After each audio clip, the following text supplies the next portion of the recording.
hardship being faced by Nigerians as a result of the policy of the redesigning of the naira note.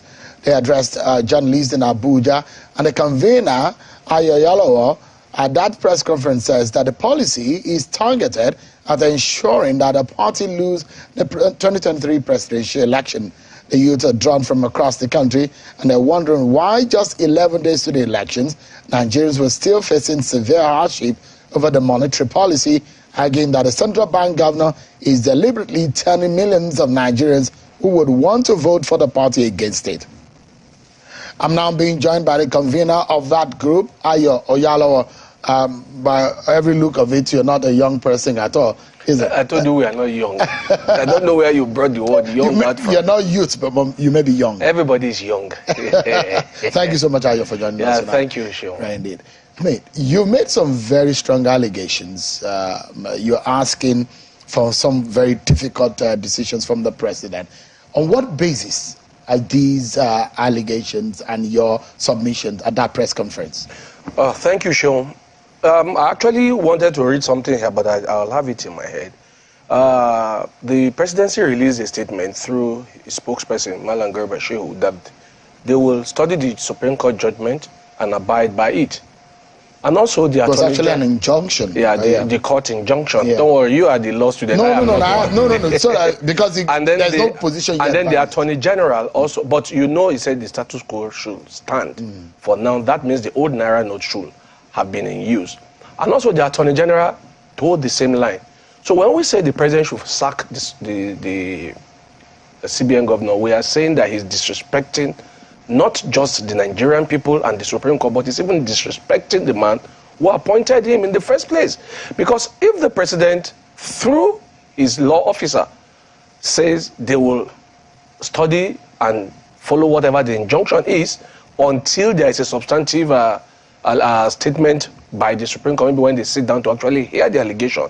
Because what we have here is an ex parte motion saying stay execution until the case is properly heard, which was heard today, and then it was also moved to 22nd of this month, which is about next week, I think Monday or Tuesday. So if he is now deliberately going against what the law officer, who we believe is representative of the president, is saying, then why is he still in the office?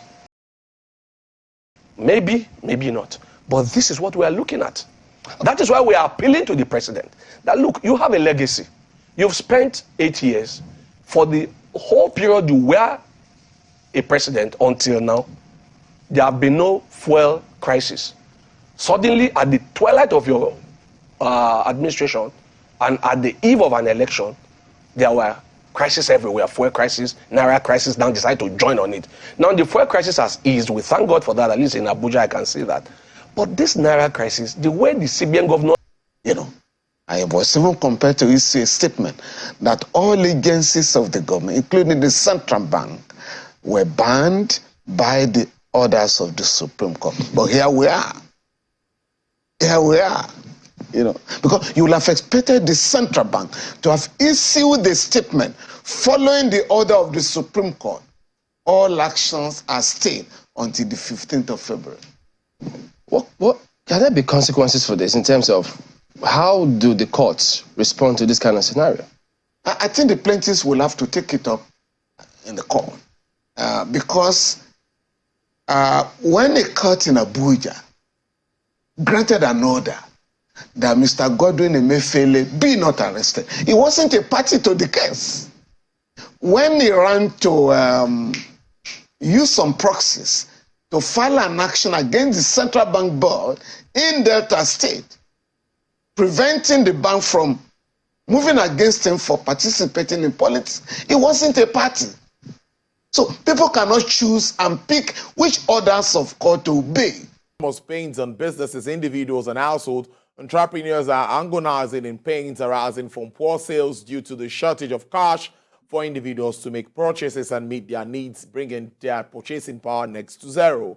As this challenge continues to bite harder, industry players operating in the small and medium enterprises ecosystem of the Nigerian economy say the scarcity of the notes has negatively impacted their operations as they are unable to get raw materials for their production and also being able to pay their staff, especially the casual workers.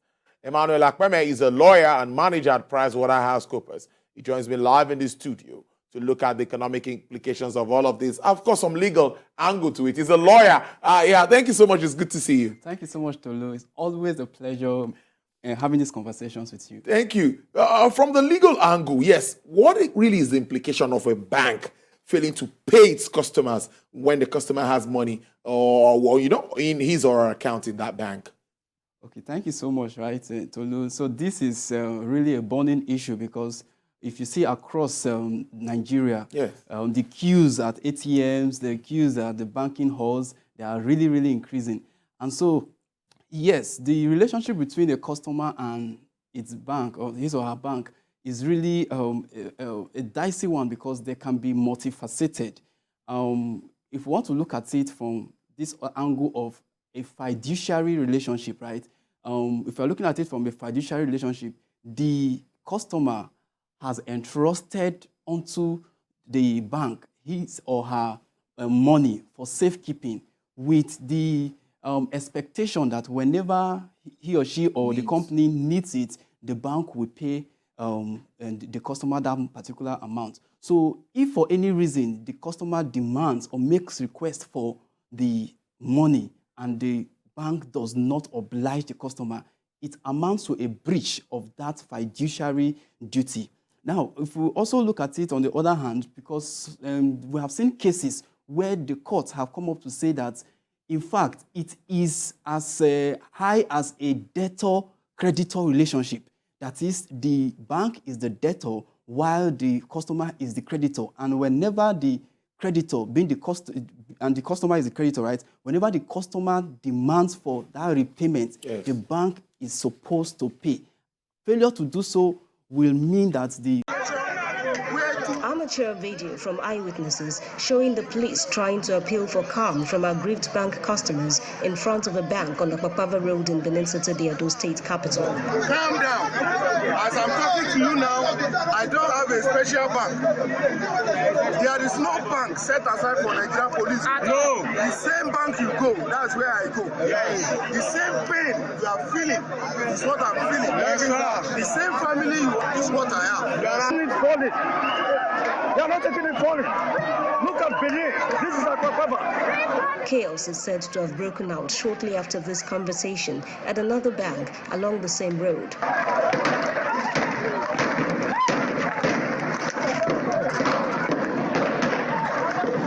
There are claims that some persons were killed.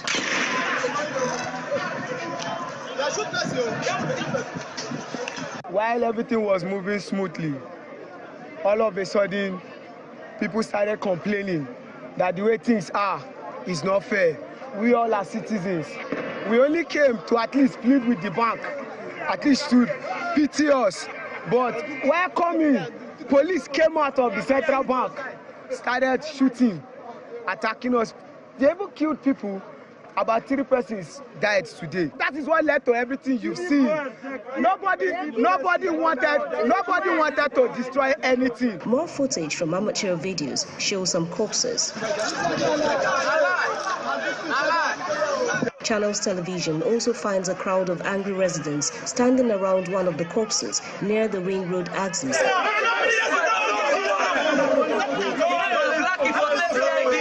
Scenes of destruction are evident at different banks. Some have had their windows smashed and ATM pawns damaged.